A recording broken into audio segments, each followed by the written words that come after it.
saudara-saudari, adik-adik sekalian, jumpa lagi dengan saya.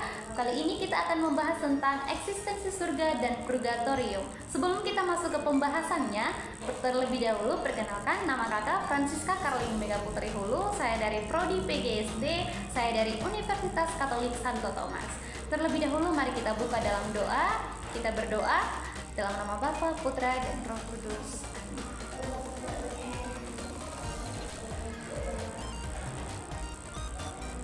Doa selesai. Baik, langsung saja kita membahas materinya tentang eksistensi surga dan purgatorium. Kita harus tahu apa itu eksistensi dan purgatorium. Eksistensi yaitu keberadaan dan purgatorium yaitu api penyucian. Kita pasti bertanya-tanya apa itu eksistensi surga? Kenapa dia dikatakan sebagai api penyucian? Sekarang kita akan membahasnya. Walaupun kata purgatorium atau api penyucian ini tidak secara eksplisit tertulis dalam kitab suci, namun kita harus tahu bahwa purgatorium atau api penyucian ini tidak secara eksplisit tertulis di dalam kitab suci, namun keberadaannya diajarkan di dalam kitab suci. Ini seperti kata Trinitas dan Inkarnasi tidak ada di dalam kitab suci, namun prinsip tentang kedua hal itu diajarkan dalam kitab suci dan kita umat Kristiani mengimaninya. Purgatorium atau api penyucian ini ada karena keadilan dan kasih Allah kepada kita.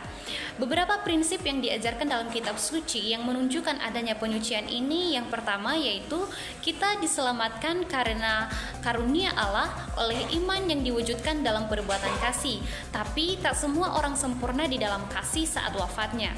Maka keadilan dan belas kasih Allah mensyaratkan adanya pemurnian setelah kematian.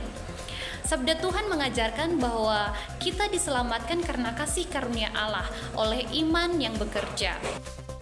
Oleh kasih, kita dapat melihat di Efesus bab 2 ayat 8, Timotius bab 2 ayat 11, bab 3 ayat 7 yang bekerja oleh perbuatan kasih. Kita juga dapat melihatnya di Galilea bab 5 ayat 6.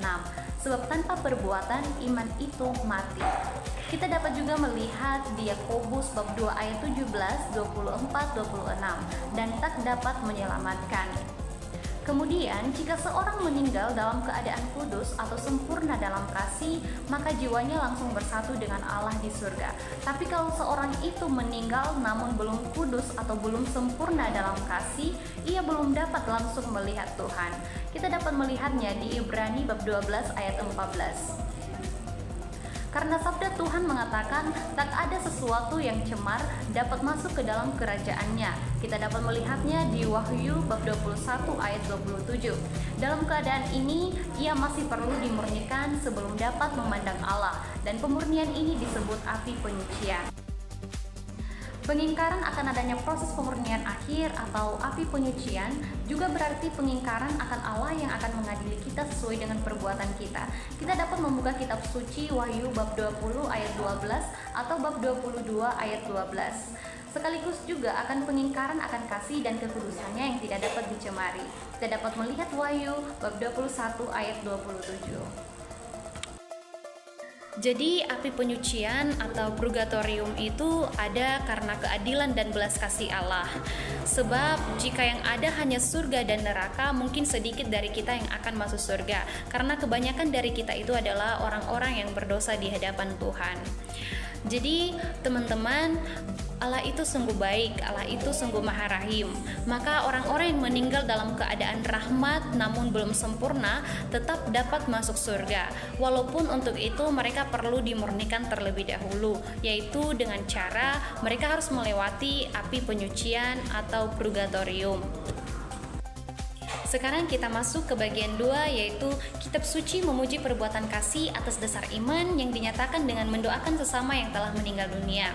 Yudas Makabe mempersembahkan korban penghapus dosa bagi sesamanya yang sudah meninggal dunia.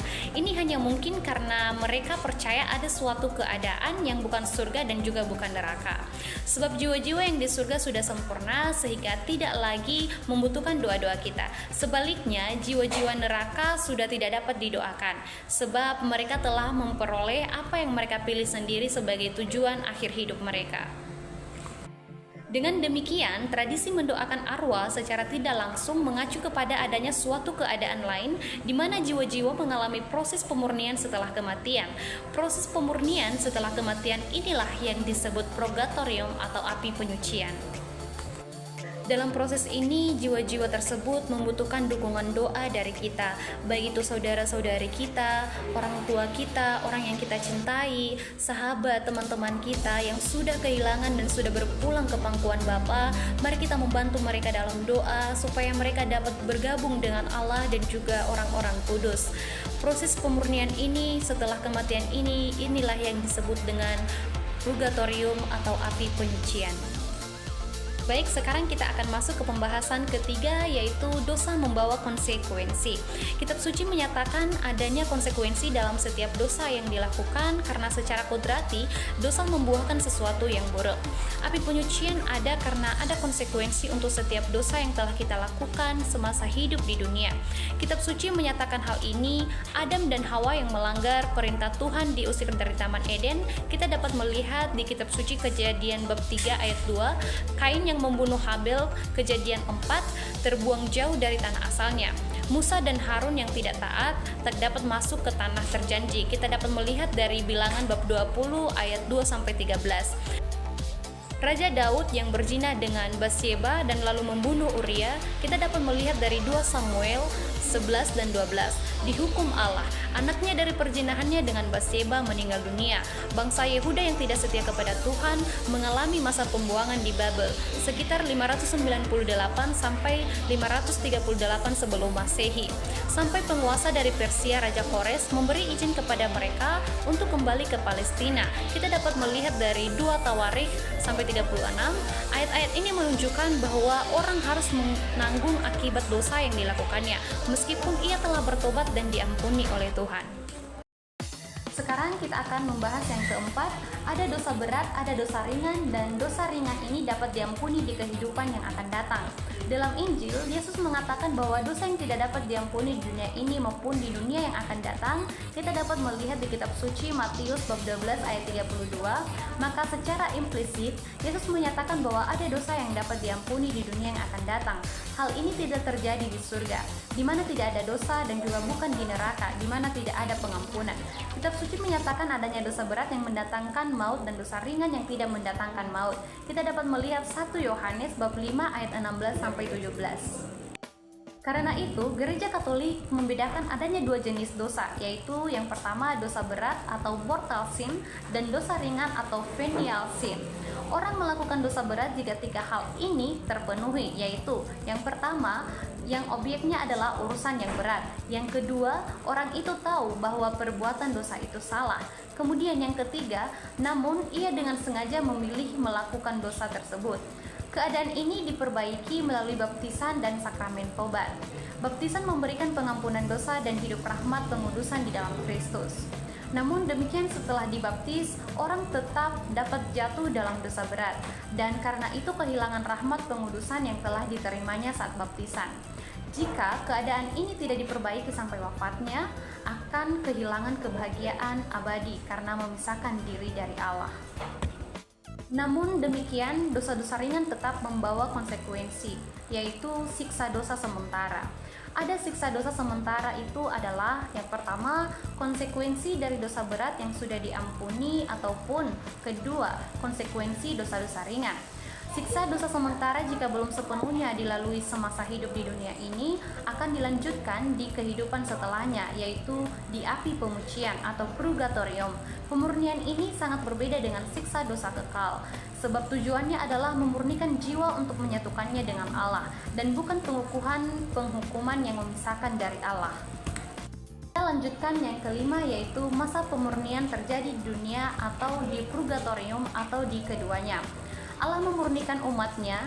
Pemurnian itu dapat dialami yang pertama saat seorang masih hidup di dunia, yaitu melalui sakit penyakit atau berbagai ujian hidup, maupun kedua setelah berlalu dari kehidupan di dunia ini, yaitu di purgatorium atau api penyucian. Allah menguji dan memurnikan umatnya dengan api dan penderitaan. Pemurnian dengan api disebut di banyak ayat kitab suci, salah satunya yaitu Allah memurnikan kami seperti memurnikan perak.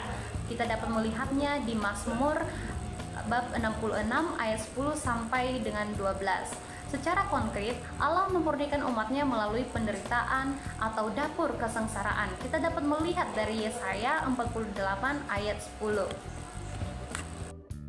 Katanya di sini, bersukacitalah dalam penderitaan. Kita dapat melihat kitab suci Petrus bab 4 ayat 12 sampai dengan 13. Kesengsaraan menundukkan kekuatan, tahan uji, pengharapan. Kita dapat melihat Roma bab 5 ayat 3 sampai dengan 5. Kemudian pemurnian setelah kematian itu sesuai dengan perbuatan setiap orang semasa hidupnya. Paus Benediktus 16 menjelaskan adanya 3 keadaan, yaitu yang pertama, orang yang semasa hidupnya selalu menginginkan dan berbuat yang baik dan benar. Yang kedua, orang yang selalu menginginkan dan berbuat yang jahat. Yang ketiga, keadaan diantaranya menginginkan yang baik dan benar namun tak selalu berhasil melakukannya. Paus Benediktus mengutip Rasul Paulus menjabarkannya demikian. Tiap-tiap orang membangun dari berbagai macam bahan di atas dasar, dan dasar itu ialah Kristus sendiri. Kemudian, penderitaan menyatukan kita dengan sengsara Kristus yang menyelamatkan. Api yang membakar dan menyelamatkan adalah Kristus sendiri.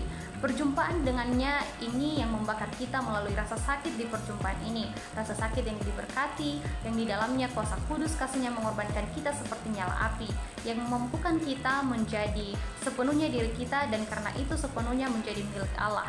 Rasa sakit karena kasih menjadi keselamatan kita dan sukacita kita. Kemudian pemurnian yang menguduskan melibatkan kerjasama kita.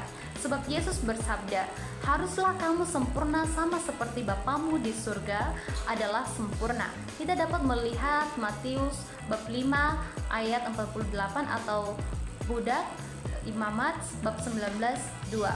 Untuk menjadi kudus, pertama-tama kita harus bertobat dan menerima rahmat pengampunan Allah dalam Kristus. Dengan demikian, perubahan ke arah kebaikan ini menjadi sesuatu yang hakiki, menyeluruh, dan sempurna. Baik, sekarang kita akan melanjutkan ke bagian nomor 6. Injil juga diberitakan kepada orang-orang mati. Rasul Petrus menyatakan bahwa Injil pun diberitakan kepada orang-orang mati, yaitu roh-roh di dalam penjara. 1 Petrus bab 4 ayat 6, bab 3 ayat 19. Ini mengindikasikan adanya suatu keadaan yang bukan surga namun juga bukan neraka.